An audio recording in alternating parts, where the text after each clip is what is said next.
Okay, welcome to episode 44 of White Line Fever. That's one episode for every year of my life, and I'm here with, we're in London, and I'm here with the fella I spent New Year's Eve with, along with about 1,000 other people, Dan Reed. Dan, how are you? Thanks for coming on.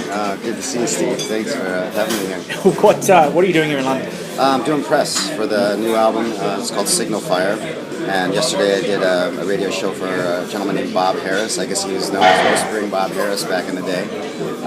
A legendary radio guy from the BBC and just a really sweet man. And what I really loved about yesterday was his son is working with him. And his son's like in his 20s. And to see the father and son working in radio together, that was quite inspiring to see, you know. I guess every father would dream of that. You're newly a father. Do you think you might find yourself working with your son one day? Yeah. Music, maybe? Well, I know I'm working for him right now. I hope that switches. Does he pay well? Yeah, no. He's running the house right now. But yeah, I've just 5 months now. Became a father back in August 29, I guess. And really opens your mind and your heart to what compassion is all about. You can read about it. For me, I lived with the Tibetan monks up in northern India. And I've always written songs about this element of love and the deepness of that. But I never really felt it as much as I have since the day he took his first breath and made his first sound. Now you realize you're no longer number one. Yeah. And your life is based about worrying, making sure he's going to be okay. Mm-hmm. And there's something about that that's very, very deep and very resonating to me. Yeah, people always say that men don't long to be fathers, but it affects them more deeply when it happens. You know, whereas, which I suppose it's a cliche, isn't it? But yeah, it's really. I heard a lot of friends that have children, of course, and they've all said that same thing. And until you have a child, you really just kind of go, yeah, that's nice. I mean, I've heard that a million times. Yeah. But when you hold that child in your hands and you know that it came from your essence, not just your action of sex with your partner, but the actual spirit of your soul. Your parents created you, and now you've created someone else, and so that chain reaction of life is really prevalent and in your face, as opposed to just something esoteric. You know? Yeah. Okay, now sources say that you might have some big news about a Dan Reed Network show coming up, but I'm not sure if you can talk about it on air, so I'll just throw it to you. Do you have news? Well, we had New Year's Eve, and we haven't played together for 20 years. We just had the greatest time together, and since then we've talked a lot, and all kind of reminiscing about how much we enjoy playing together. We have no passion or dream to get in the studio and make a new record, but we missed being on stage together and playing those guitar riffs and that funk and seeing the audience kind of dancing and enjoying themselves so much. It was very celebratory music, and I think back then we didn't understand that so much. We were just trying to make strong records. But now, 25 years later, we're playing these songs and we're saying, you know what, this is pretty good partying music, you know, this is like people are grooving to it. So yeah, we're in talks right now about doing some more shows after the cycle of Signal Fire is over. So tell me how the reunion show came together and how the night was for you and how you were the next day. To tell me the whole story. Well, Blake Sakamoto, the keyboard player, is really a main catalyst behind it happening. He's been talking to me for maybe 3 years now, mentioning it and kind of hinting at trying to do it. We've been asked by a couple different promoters, and it just never seemed to make sense. Plus, I didn't know how it would go and all that. But then Bart Haveman, who was the promoter of the New Year's Eve show, contacted me and said, hey, it's the end of 2012, New Year's Eve in your hometown. I would like you to come play. And it seemed to make sense, like kind of the energy shift that the Mayans talked about. And if there was any time ever to try to do it, it would be that day, the end of 2012, in our hometown. And everybody come together and see if the energy was right. And so on stage, it felt perfect. It just felt lovely and felt like we really hadn't been away from each other for that many years. So the next morning, after the late night party, we woke up and I had a video shoot to do the next day for the UK single in Portland, so I really didn't get a chance to visit with everybody. But since then, it's been just great conversations, and we're really looking forward to getting on stage together. Okay, I explained before that we want to play 3 songs while we have a chat. Any song from anyone ever, but I'd assume maybe from from your career, going back to 1990, even before. Do you want to start with one? Maybe there's a song off the first record that people didn't. It wasn't ever a single or anything, but it's one of my favorite songs, which is a song called "I'm So Sorry," which was written about a true story about a young woman that was gotten pregnant when she was quite young. And I read this story in the newspaper, and her family and friends really kind of made her feel ashamed of the choices that she had made. So she ran away from home. She was living on the street while pregnant, and eventually took her life and took the life of the child as well. And so this is just a song about really, just trying to be there for people, especially when they're your close family and friends. Okay, welcome back to White Line Fever. Last week we had the first part of our interview with Dan Reed, and we're back with Dan now. I wanted to ask you about the new album, Signal Fire, and the differences between. Now you just handed it to me, so I can't talk about it, but we'll play a song of it. But the differences between that and your previous solo stuff, it's obviously a lot. It's heavier. For a start, isn't it? What prompted that? I think because I was writing most of this material for the new record while being on the road again and playing with the band and just kind of having that edginess and being online a lot and reading articles about politicians and corporations being in each other's pockets and the kind of corruption that's very prevalent within our Western society, so to speak. Whereas the last solo record I wrote when I was living in northern India and living in Jerusalem and studying different religions, and it was much more of a quiet, pensive, introspective time. This record was much more about just, I'm kind of upset about all the stuff that's going on behind the curtain. So I wanted to make a record that was a little more edgy, a little more pointed about as far as my disdain for all of this stuff that's going on that we're not really aware of, and that even the newspapers and television news shows aren't covering that much. I get most of my honest news from satirical shows like The Daily Show, which is Jon Stewart and Stephen Colbert. Even though they're saying it with jokes and humor, they're actually people they're bringing on their shows to interview are much more important to hear their story than a lot of stuff you see on mainstream news. So, especially Fox and MSNBC, all those kind of shows. I really feel that the wool's being pulled over our eyes, so to speak. So Signal Fire is about seeing something in the distance and trying to turn that negative news into positive news. If my maths is correct, this part of the chat will appear the same episode as Doug Wimbish, where I asked about the anger that that Living Colour had, in the early days, and a lot of it was about prejudice and racism. And I asked Doug if that situation had changed in all this time, 23 years. What did he say? Well, he said yes. There's more people on Earth now, so there are different problems. Yes. I suppose there's tokenism now, isn't there? There's political correctness, but the things that you wrote about, particularly race issues and stuff. I mean, how do you see the changes going back the last 2 decades? Well, I definitely think that there's a new age movement that is opening up the consciousness, the collective consciousness of the human race a bit. There's people that are working on living in balance with the earth. Definitely much more care being given toward the animal kingdom, trying to save endangered species, which is important. More people are aware of who the Tibetan people are.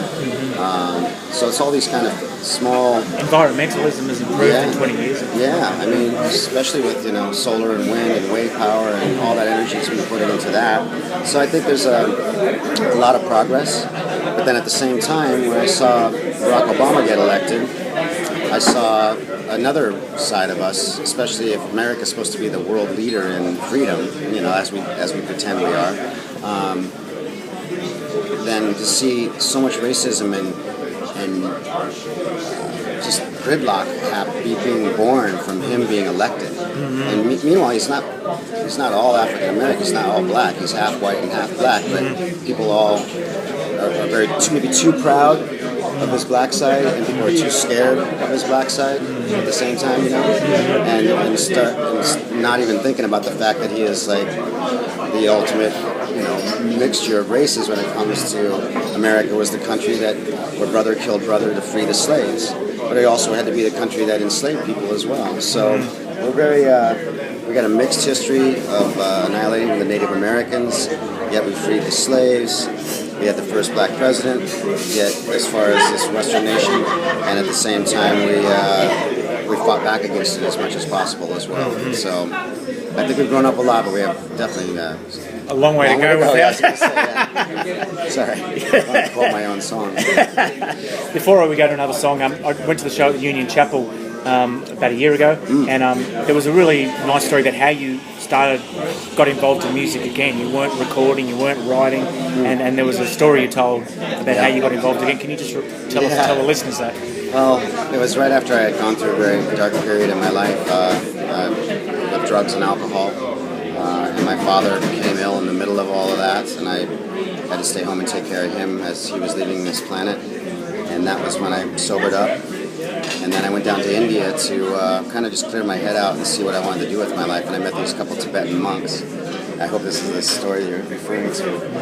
And they invited me to live at the monastery with them, and we had many great conversations about the beauty of science and spirituality, the value of using compassion as a weapon as opposed to violence.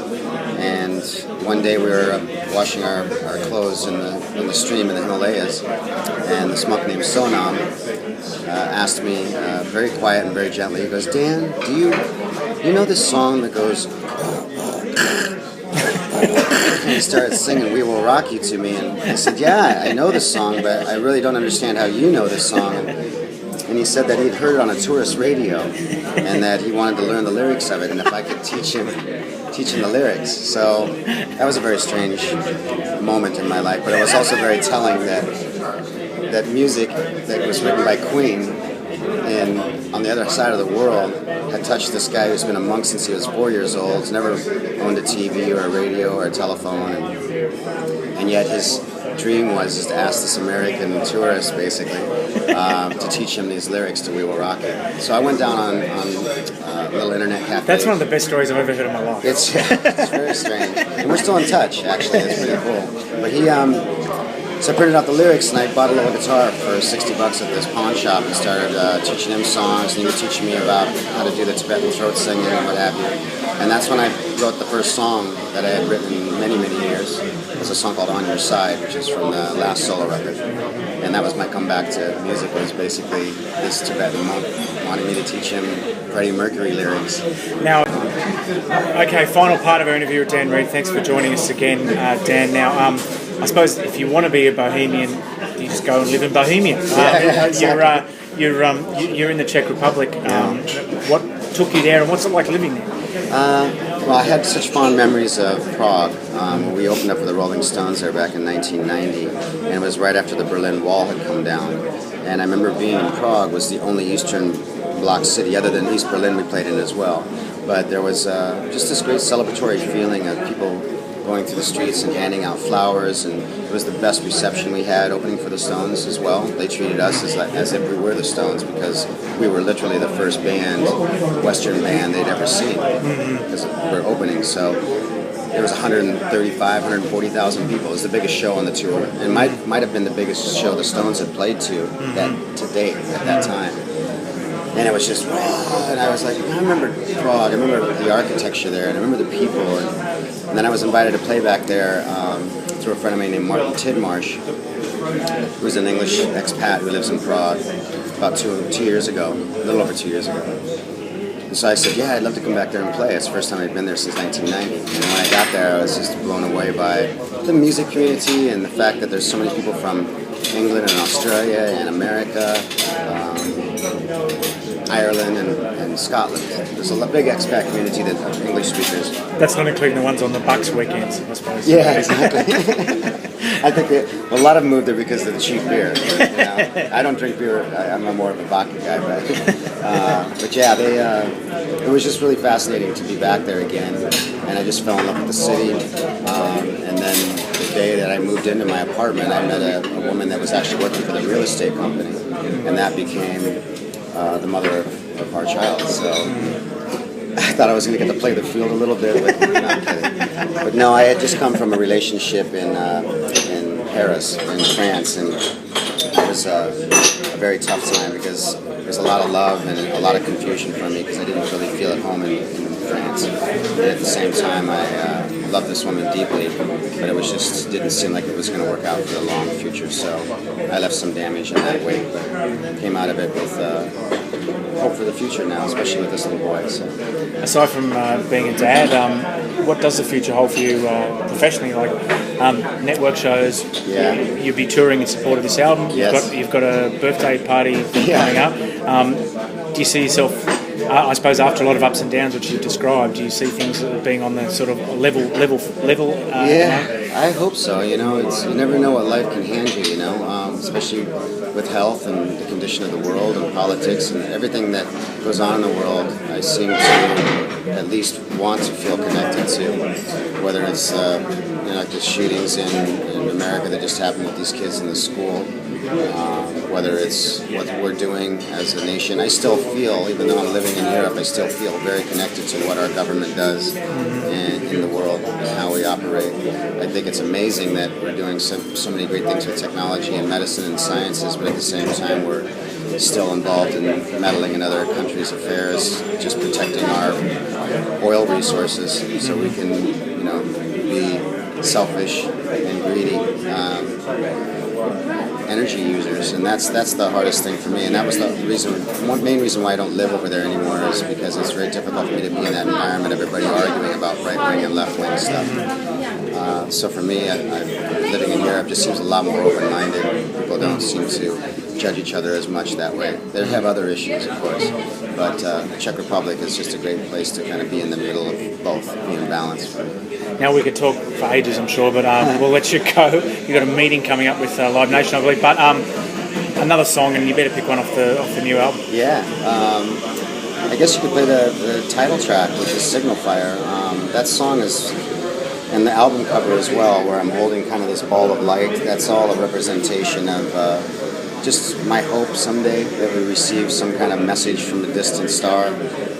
From a species that is much more advanced than us, where they have figured out after their many, many eons of conflict and war that it's much more can be done, much more positive change can be affected if we figure out how to work together instead of dividing and conquering ourselves all the time. So this is just about getting a message that we, if we grow up, we'll be accepted into the planetary federation of stars. Awesome. There's a movie rights to be sold with that song. Thanks, Dan. Thank you, Steve. Great talking to you.